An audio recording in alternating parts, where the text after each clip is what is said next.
தாவேக அரசினுடைய 100 நாள் ஆட்சி பெருமையா திரு விஜய் அவர்கள் சொல்லியிருக்கிறாரு. பெருமைப்படக்கூடிய அளவில் 100 நாள்ல நிறைய பண்ணிட்டாங்கன்னு நினைக்கிறீங்க? விஜய் எதுவுமே தெரியாம ஆட்சிக்கு வந்தவர், இவங்கெல்லாம் சேர்ந்து என்ன பண்ணிட்டு போறாங்க அப்படிங்கிற ஒரு எண்ணம் வந்து எதிர்க்கட்சிகள்கிட்ட இருந்துச்சு. ஆனால் மக்கள்கிட்ட ஒரு பெரிய நம்பிக்கை இருந்துச்சு. இது எல்லாத்தையும் இப்படி கூட்டி கழிச்சு பார்க்கும்போது பாஸ் மார்க் வாங்கியிருக்காரு அப்படின்னு தான் சொல்லணும்.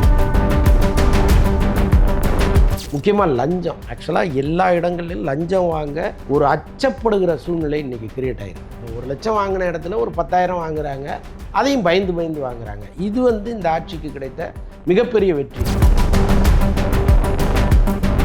சட்டம் ஒழுங்கு அப்படின்னு எடுக்கிட்ட பொழுது இதற்கு நிறைய நெகட்டிவ் இந்த அரசு மேலே விமர்சனம் வைக்கப்படுது. கட்டாயமாக அதையெல்லாம் வந்து நம்ம ரொம்ப ஸ்ட்ராங்காக செய்யணும் அப்படிங்கிற எண்ணம் எல்லாம் இருக்குது. ஆனால் அதிகாரிகளுடைய ஒத்துழைப்பும் இங்கே தேவைங்கிறது தான் முக்கியமான விஷயம். ஆனால் அதிகாரிகளை வந்து வேலை வாங்க வர்றது தானே, அதுதான் இந்த அரசுக்கு இந்த அதிகாரிகள் பயப்படலைங்கிறத நம்ம பார்க்கணும். அவர்கிட்ட கேட்டால் ராஜ்மோகன் பதில் சொல்றாரு, நிர்மல்குமார் பதில் சொல்றாரு, ஆதவ் அர்ஜுனா பதில் சொல்றாரு. அப்போ ஏன் முதலமைச்சர் பதில் சொல்ல மாட்டார்? தன்னுடைய துறை சார்ந்த கேள்வி கூட பதில் சொல்ல ஏன் தயங்குறாருங்கிறதான் கேள்வி. உங்களுக்கு தேவை பதிலா, இவர் சொல்ற பதில் தேவை, அவ்வளவுதான். சம்பந்தப்பட்ட அமைச்சரா அவர் பதில் சொல்லனா கூட அவர் சார்பா மற்ற அமைச்சர்கள் பேசுறாங்கல்ல. முதலமைச்சராக முதல் முறையாக இந்திய தேசிய கொடியை ஏற்றி வைக்கிறாரு. பல நிகழ்ச்சிகள், பாராட்டு பரிசுகள். ஆனால் சுதந்திர தினத்தை பற்றி இந்த விஷயங்களை எல்லாம் தவிர்த்து முதல் வரிசையில் அமர்ந்திருந்தவர்கள் அப்படிங்கிற அந்த செய்தி தான் பெரிய அளவில் பரவியது, பரப்பப்பட்டதை கூட வச்சுக்கோங்க. ஊரில் எங்கேயாவது ஒரு அக்கப்போர் கிடைச்சிடாதான்னு காலம் முழுக்க காத்துட்டு இருக்கிறவங்களுக்கு அல்வா மாதிரி ஒன்று கிடைச்சிருச்சு, அதை மெல்லிட்டே இருப்பாங்க.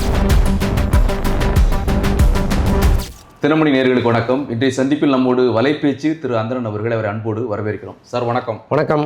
தாவேக அரசினுடைய 100 நாள் ஆட்சி, பத்திரிகைகளில் பார்க்குறோம் 100 நாள் ஆட்சின்னு சொல்லி முழு பக்க விளம்பரம் கொடுத்து இதெல்லாம் பண்ணிடுறோம், இவ்வளோ நிதி ஒதுக்கியிருக்கோம் அப்படின்னு சொல்லி பெருமையாக திரு விஜய் அவர்கள் சொல்லியிருக்கிறாரு. பெருமைப்படக்கூடிய அளவில் 100 நாளில் நிறைய பண்ணிட்டாங்கன்னு நினைக்கிறீங்க? ஆக்சுவலாக விஜய் எதுவுமே தெரியாமல் ஆட்சிக்கு வந்தவர், இவங்கெல்லாம் சேர்ந்து என்ன பண்ணிட்டு போகிறாங்க அப்படிங்கிற ஒரு எண்ணம் வந்து எதிர்க்கட்சிகள்கிட்ட இருந்துச்சு. ஆனால் மக்கள்கிட்ட ஒரு பெரிய நம்பிக்கை இருந்துச்சு.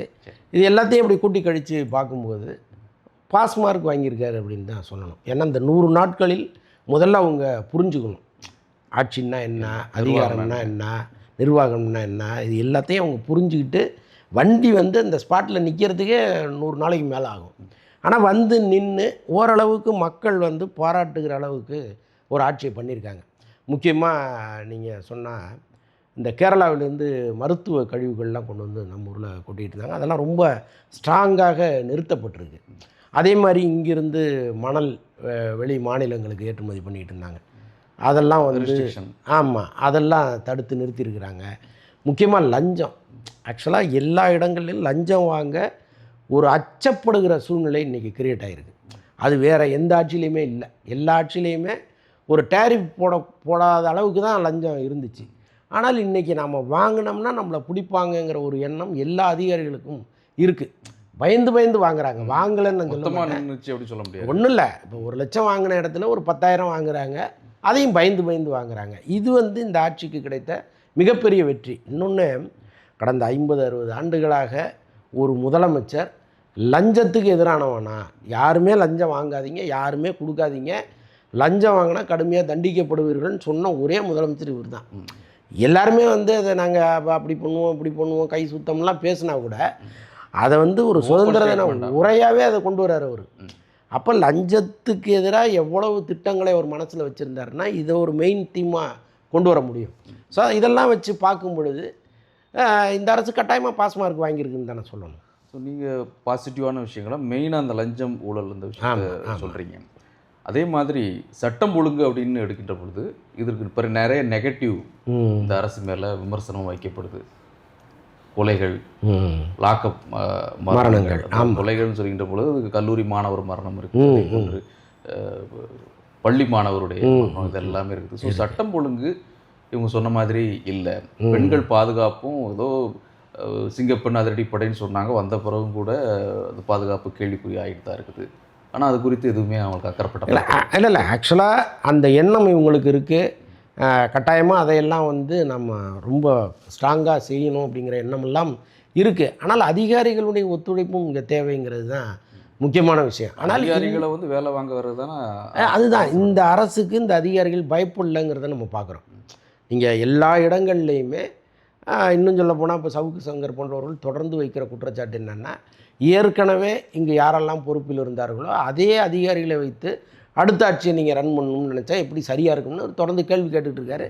பொதுமக்களின் கேள்வியும் அதுவாக தான் இருக்குது. ஸோ அப்படி இருக்கும்போது எல்லா இடங்கள்லையும் ஒரு புலனாய்வு கண்களோடு பார்த்து யார் நமக்கு சரியாக இருப்பாங்க, யார் நமக்கு சரியாக இருக்க மாட்டாங்கங்கிற அந்த அதிகாரிகளை முதல்ல அனலைஸ் பண்ணி சரியாக மாற்றி நிறைய ட்ரான்ஸ்ஃபர் பண்ணுறாங்க.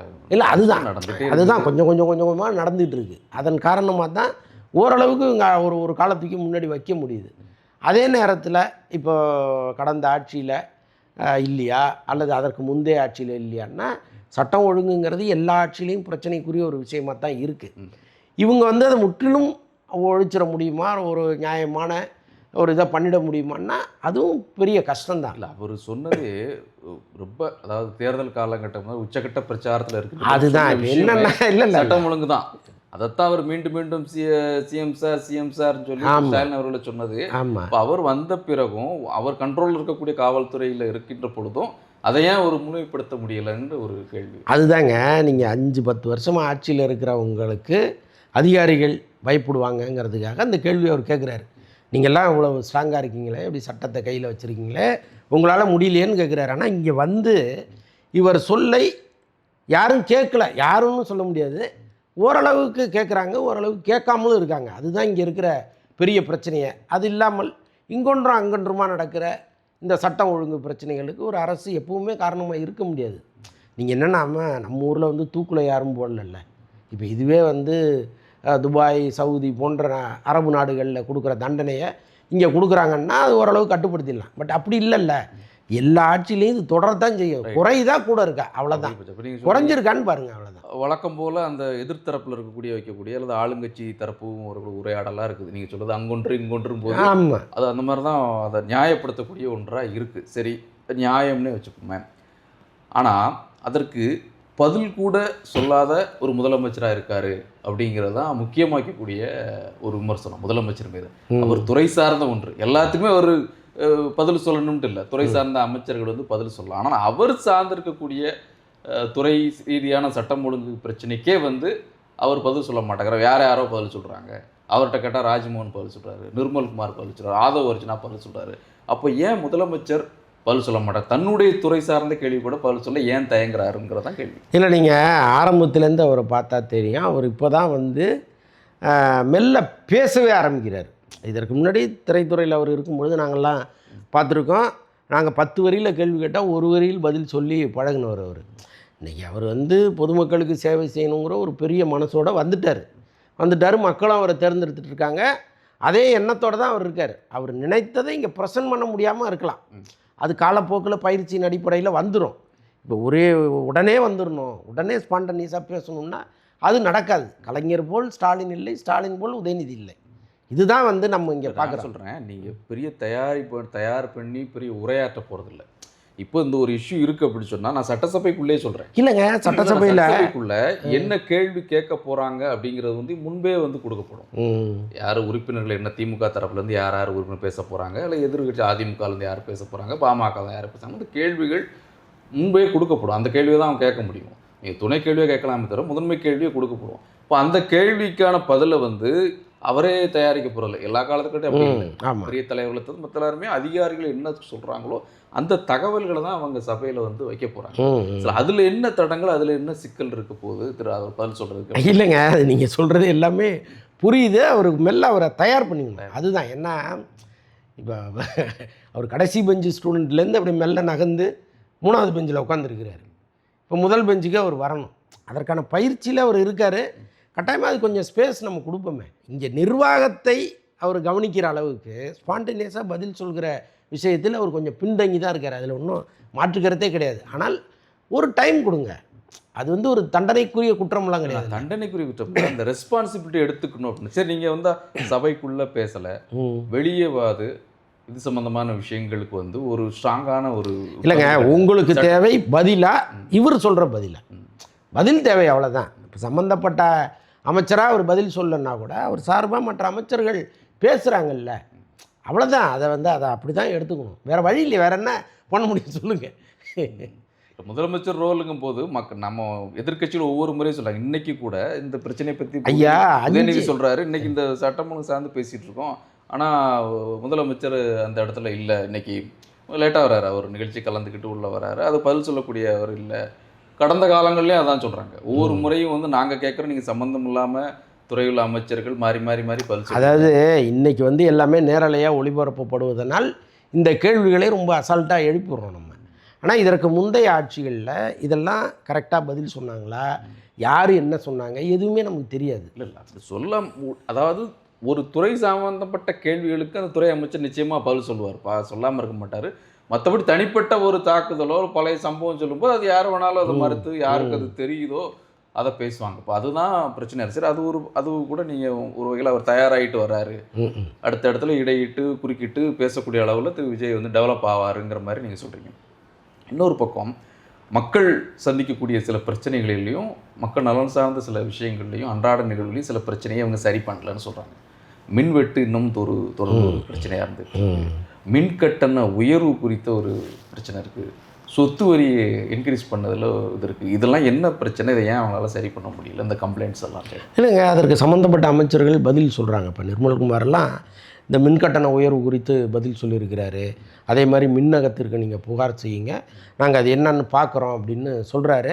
பட் இந்த பிரச்சனை இருக்குது. நான் அதுதான் சொல்கிறேன், அவர் பதில் சொல்கிறார் தாண்டி நம்ம பார்க்குறோம்ல அந்த பிரச்சனை. இல்லை அதே மாதிரி இந்த சொத்து வரி பிரச்சனை இது எல்லாமே வந்து இப்போ இம்மிடியட்டாக ஸ்டாப் பண்ணி வச்சுருக்காங்க.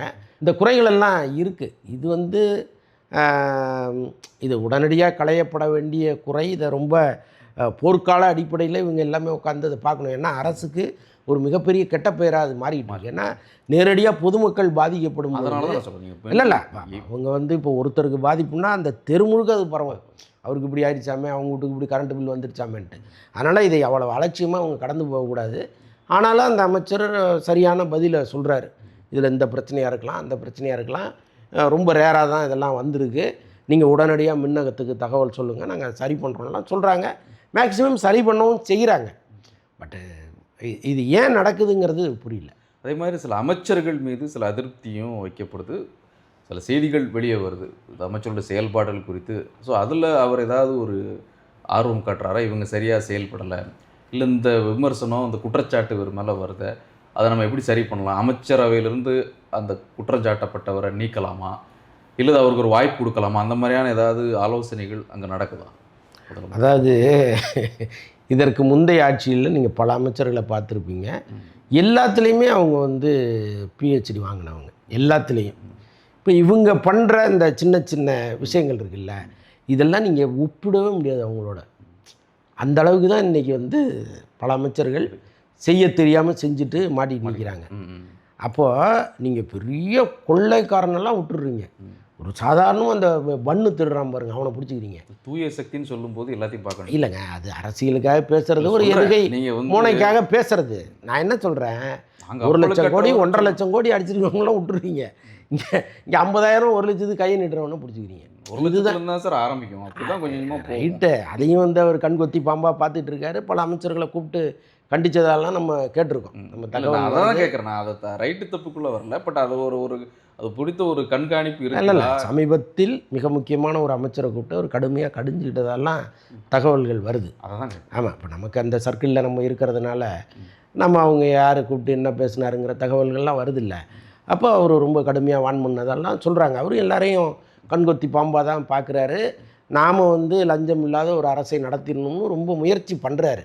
ஆனாலும் அங்கங்கே ரொம்ப செலவு பண்ணிட்டு வந்தவங்க இருக்காங்க, தோப்பு விற்றுட்டு வந்தவங்க இருக்காங்க, வீட்டை விற்றுட்டு செலவு பண்ணவங்க இருக்காங்க. பட் அவங்களுக்கு அதை மீட்கணுங்கிற எண்ணமாவது வரும்ல. ஸோ இதெல்லாம் இருக்குது. இதை ஒரேடியாக கலைஞ்சிட முடியுமான்னா அதுக்கெல்லாம் வாய்ப்பே கிடையாது. யார் வந்தாலும் முடியாது. மறுபடியும் புத்தரே பிறந்து தமிழ்நாட்டுக்கு முதலமைச்சரானால் கூட இங்கே வந்து நீங்கள் 100% எதையும் திருத்திட முடியாது. அது வந்து ஒவ்வொருடைய தனிப்பட்ட குணமாக இருக்கலாம், அல்லது வந்து இதுக்கு காலம் முழுக்க புறையோடி போன புண்ணு இது. இதை வந்து அவ்வளோ சீக்கிரம் சரி பண்ணலாம் முடியாது. அதற்கான ஒரு முயற்சி எடுக்கிறாருல, அதை பாராட்டுவோங்கிறது தான் நம்ம. அவ்வளோதான். அதே தான் இந்த கருத்தை முன் வச்சு தான் வந்து திரு அண்ணாமலை சொல்கிறார். வி த லீடர்ஸ், அதோடைய அமைப்பாளர் சொல்கிறாரு, தலைவர், அதாவது தவிர்க்கவை சேர்த்த அமைச்சர்களும் இப்போ லஞ்சம் வாங்க தொடங்கிட்டாங்க என்ற ஆடியோ ஆதாரம் கூட தொடங்கிட்டாங்க அப்படிங்கிறது. ஒரு வருஷம் டைம் கொடுக்கணும்னு ஒரு விஷயத்த சொல்றாரு இந்த ஆட்சிக்கு. அதே நேரத்தில் இப்படி சொல்லிட்டு வந்தவங்க இப்போ அவங்களும் அந்த மாதிரியான விஷயங்கள் ஈடுபடுறாங்க. என்ற ஆடியோ ஆதாரம் இருக்குன்னு சொல்றாங்க. சொல்லலாம், அவர் இருக்கலாம், ஆடியோ ஆதாரம் கூட இருக்கலாம். ஆனால் நீங்கள் அந்த பர்சன்டேஜ் தான் பார்க்கணும். நீங்கள் கடந்த ஆட்சியிலேயோ அதற்கு முந்தைய ஆட்சியிலையோ அல்லது காலகாலமாக இங்கே ஆண்டவர்கள்ட்டே நீங்கள் கேட்டிங்கன்னா, இப்போ ஒரு ஒரு ஒரு போஸ்டிங்னா அதுக்கு என்ன ஃபிக்ஸ் பண்ணி வச்சுருக்காங்க, இன்றைக்கி என்ன நடக்குது, நீங்கள் அதை ரொம்ப விசாரித்து பார்த்தீங்கன்னா தெரியும். இந்த போஸ்டிங்க்கு 15 லட்ச ரூபா, இந்த போஸ்டிங்க்கு 50 லட்ச ரூபா. நீங்கள் எலிஜிபிளாக இருந்தால் கூட இதை நீங்கள் கட்டினா தான் இங்கே வர முடியும். ஆனால் இன்றைக்கி அப்படிலாம் எதுவுமே இல்லாமல் சாமி கொடுக்குறத கொடுன்னு வாங்கிக்கிறவங்களும் இருக்காங்க. அல்லது ஒன்றுமே இல்லைனாலும் பரவாயில்ல இந்த போஸ்டிங்கை போட்டுடுறோங்கிற அளவுக்கு இருக்காங்க. அப்போ இந்த மாற்றத்தை தான் நீங்கள் பார்க்கணுமே தவிர, நீங்கள் அவர் ஆடியோ வச்சுருக்கிறாரு, அவர் வீடியோ வச்சுருக்காருன்னா என்னத்தை அதில் நீங்கள் 1.5 லட்சம் கோடி 2 லட்சம் கோடி காமிச்சிட போகிறீங்களா, அல்லது 10,000 கோடி காமிச்சிட போகிறீங்களா? அதிகபட்சம் என்ன 1 லட்சம் 2 லட்சம் வாங்கினதா ஒரு ஆடியோ இருக்கும், அவ்வளோதான். அதை தாண்டிலாம் இங்கே ஒன்றும் நீங்கள் காமிச்சிட முடியாது.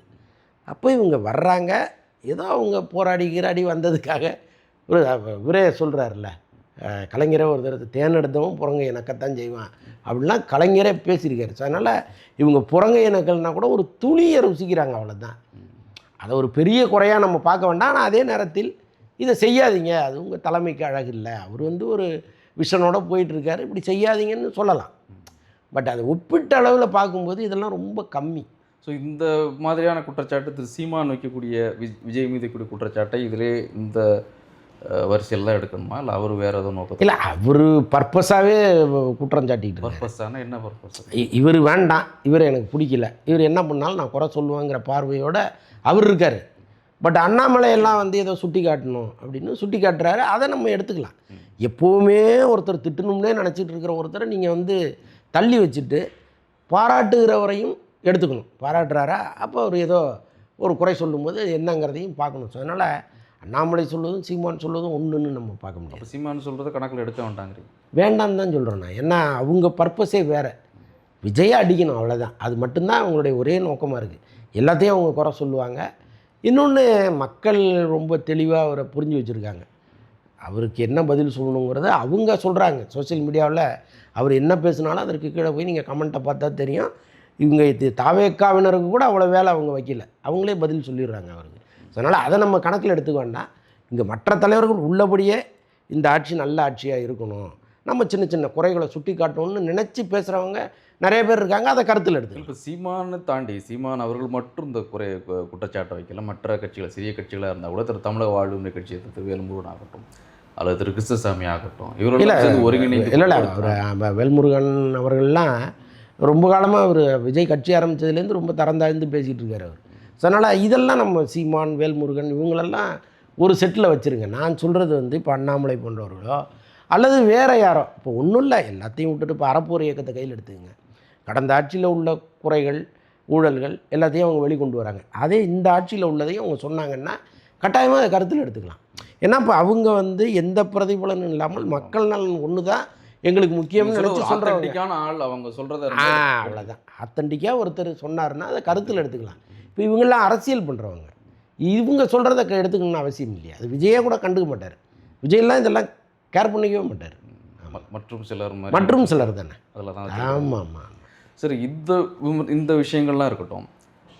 அண்மையில் இப்போது சுதந்திர தினம் நடந்துச்சு, அது குறித்தும் கூட பல்வேறு விமர்சனங்கள். இப்போ சுதந்திர நாள், விடுதலை நாள் அவருக்கு ஒரு பெரிய வாய்ப்பு. திரு விஜய் பொறுத்தளவில் முதலமைச்சராக முதல் முறையாக இந்திய தேசிய கொடியை ஏற்றி வைக்கிறாரு. பல நிகழ்ச்சிகள், பாராட்டு பரிசுகள், சிறப்புரை எல்லாமே நிகழ்த்துறாரு. இவ்வளோ விஷயங்கள் நடந்திருக்கு. ஆனால் சுதந்திர தினத்தை பற்றி இந்த விஷயங்களை எல்லாம் தவிர்த்து முதல் வரிசையில் அமர்ந்திருந்தவர்கள் அப்படிங்கிற அந்த செய்தி தான் பெரிய அளவில் பரவியது, பரப்பப்பட்டதை கூட வச்சுக்கோங்க. அது ஏன்? அது காரணமானவங்க யார்? இல்லை, அது மக்கள் மனநிலை அப்படி இருக்குது, அதை நம்ம ஒன்றும் செய்ய முடியாது. ஆனால் அதே நேரத்தில் அது அவ்வளோ பெரிய குறையாக பார்க்க வேண்டிய அவசியம் இல்லை. இப்போ அவங்க 2 பேரும் நீண்ட நாள் நண்பர்களாக இருக்காங்க. ரொம்ப ஆரம்ப காலத்திலேருந்து அவங்க சேர்ந்து பல படங்களில் நடிச்சிருக்கிறாங்க. இன்னமும் அவருடைய நட்பு வட்டத்திற்குள் இருக்கிற மிக முக்கியமான நபராக அவங்க இருக்காங்க. ஒன்றும் இல்லை, எனக்கு டாக்டர் பட்டம் கிடைக்குதுன்னு வைங்க, சும்மா ஒரு பேச்சுக்கு சொல்கிறேன். இப்போ நான் உங்களை கூப்பிட்டு முன் வரிசையில் உட்கார வைக்க மாட்டேன்னா, இதில் என்ன உள்நோக்கம் இருந்துட போகுது. ஸோ அந்த மாதிரி தான் இதை நம்ம பார்க்க வேண்டியதாக இருக்குது. இன்னொன்று அவர் வந்து முதன்முறையாக அந்த சுதந்திர கொடியை ஏற்றும் பொழுது அவங்க அப்பா அம்மா பார்த்து எப்படி சந்தோஷப்படுறாங்களோ அது மாதிரி அவங்க சந்தோஷப்பட நினச்சிருக்கலாம். அவங்களே கூட ஃபோன் பண்ணி எனக்கு ஒரு சீட்டு ஒதுக்கி கொடுங்க, நான் வர்றேன், ஃபேமிலியோடு வர்றேன் அப்படின்னு கேட்டிருக்கலாம். ஏன்னா அவங்க தொடர்ந்து இந்த நட்பில் தானே இருக்காங்க, தொடர்ந்து பேசிகிட்டு இருக்காங்க, தொடர்ந்து நட்பில் இருக்காங்க. இப்போ அஜித் வீட்டுக்கெல்லாம் அவங்க போயிருக்காங்க, நம்ம பார்த்துருக்கோம். ஸோ அப்படிப்பட்ட சூழ்நிலையில் அது வந்து ஒரு பெரிய தண்டனைக்குரிய குற்றம்லாம் கிடையாது. தண்டனைக்குரிய குற்றம் இல்லை, இப்போ அது எல்லாத்தையும் புறந்தள்ளுற மாதிரியான அதுதாங்க அது நம்ம மக்களுடைய மனநிலை. ஊரில் எங்கேயாவது ஒரு அக்கப்போர் கிடச்சிடாதான்னு காலம் முழுக்க காத்துக்கிட்டு இருக்கிறவங்களுக்கு அல்வா மாதிரி ஒன்று கிடச்சிருச்சு, அதை மெல்லிட்டே இருப்பாங்க.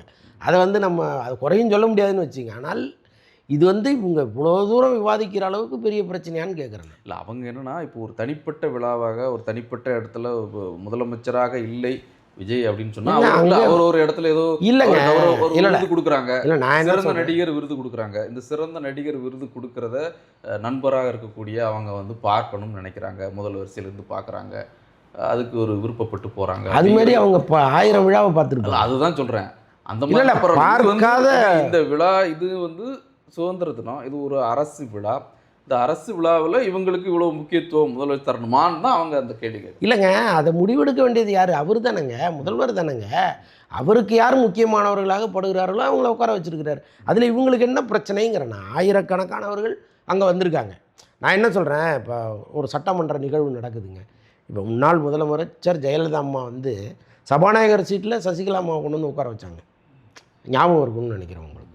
அன்றைக்கி பெரிய விவாத பொருளாக மாறுச்சு.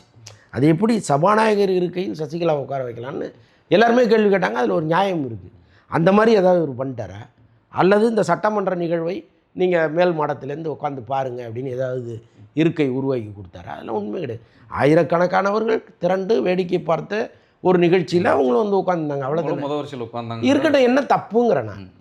அது ஒரு பெரிய தண்டனைக்குரிய குற்றமாங்கிறேன். இங்கே இவங்களுக்கு என்ன பயம்னா, எம்ஜிஆர் எப்படி ஜெயலலிதாவை கொண்டு வந்தாரோ அந்த மாதிரி ஒரு திரிஷாவை கொண்டு வந்துடுவாரோன்னு பயப்படுறாங்க. நீங்கள் அப்படி ஒரு ஸ்டெப்பை நோக்கி அவர் நகரும் பொழுது கட்டாயமாக இந்த கேள்வியை நீங்கள் எழுப்பலாம். இன்னும் கூட அதிகப்படியாக சில வார்த்தைகளை சொல்லி திட்டக்கூட செய்யலாம். அது எப்படி நீங்கள் செய்யலான்னு கேட்கலாம். அதில் ஒரு நியாயம் இருக்குது. ஆனால் இது ஒரு ஒரு நிகழ்வு பார்க்கணுன்னு ஆசைப்பட்றாங்க, வாங்க. நீங்கள் சந்தேகப்பட்டு எப்படிங்க திட்ட முடியும்? நீங்கள் இப்படி ஒன்று நடக்குதுன்னா நீங்கள் கேள்வி கேளுங்க. அதில் நானே கேட்பேன், நீங்கள் என்ன கேட்குறது, நான் கேட்பேன். அது வேறு. ஆனால் இது வந்து ஒரு ஒரு ஒரு ஒரு பரஸ்பரம் ஒரு ஒரு அவங்க வந்து நாம் இவ்வளோ காலம் பழகின ஒருத்தர் இங்கே இவ்வளோ பெரிய இடத்துல இருக்கார், அதிகாரிகள்லாம் வணக்கம் வைக்கிறத பார்க்குறதுக்கே சந்தோஷமாக இருக்குன்னு வந்து உட்காந்துருக்காங்க. இதில் வேற ஒரு நடிகை வந்து உட்காந்துருந்தா நீங்கள் எப்படி பார்ப்பீங்களா? அப்படி தானே இதை பார்க்கணும்.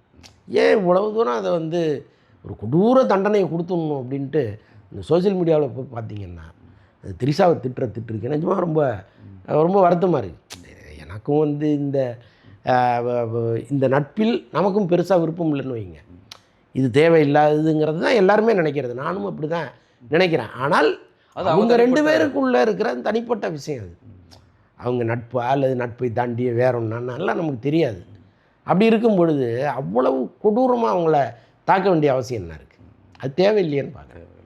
இன்னொரு பக்கம் பார்த்திங்கன்னா, அந்த அரசு குறித்து பேசும்போதே இந்த அரசை பொறுத்தளவில் இவங்க வந்து ஒரு எப்படி கடந்த காலங்களில் வந்து ஒரு சில குற்றச்சாட்டு வைப்பாங்க, மத்திய அரசுக்கு இணக்கமான ஒரு அரசு அப்படிங்கிற மாதிரி சில குற்றச்சாட்டு வைக்கிற மாதிரி இந்த அரசை பொறுத்தளவு காங்கிரஸுக்கு ஒரு இணக்கமான ஒரு ஒரு விஷயத்தை பண்ணிகிட்டே இருக்கிறாங்க. காங்கிரஸ் சொல்லக்கூடிய விஷயத்தை செய்யக்கூடியவராக இருக்கார். தங்களுக்கு கிடைச்ச முதல் எம்பி பதவியை கூட காங்கிரஸுக்கு. அதே மாதிரி காங்கிரஸ் பின்னாடி இருந்து சில வேலைகளை பண்ணுறாங்க. அதுக்கு தகுந்த மாதிரி விஜய் நடந்து கொள்கிறார் அப்படிங்கிற மாதிரி ஒரு ஆமாங்க. கூட்டணி கட்சி தானே, வெளிப்படையாக அறிவிச்சிட்டார்ல.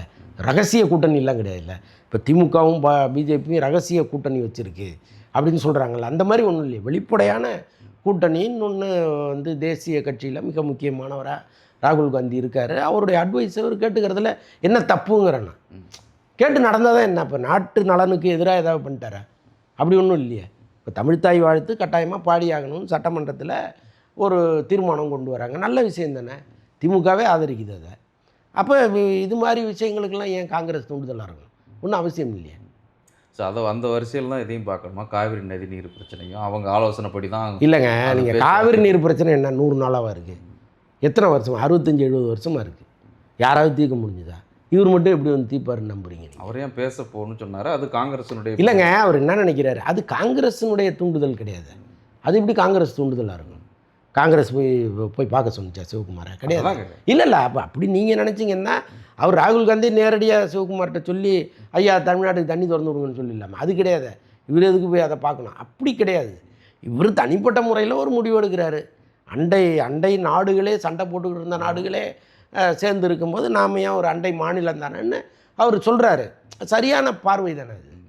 அதனால் காவிரி பிரச்சனை ஏதோ இந்த 100 நாளில் வந்துருச்சு, விஜய் தான் வந்து அப்படி இல்லை, 100 நாள் வரணும். இப்போ இந்த ரெஸ்பான்ஸ் இருக்கு ஏங்க இதே இல்லை நான் என்ன சொல்கிறேன், இப்போ நீங்கள் அவங்ககிட்ட போய் பேசலாமேன்னு அவராக முடிவு பண்ணுறாருன்னு ஒரு விஷயம் இருக்குல்ல.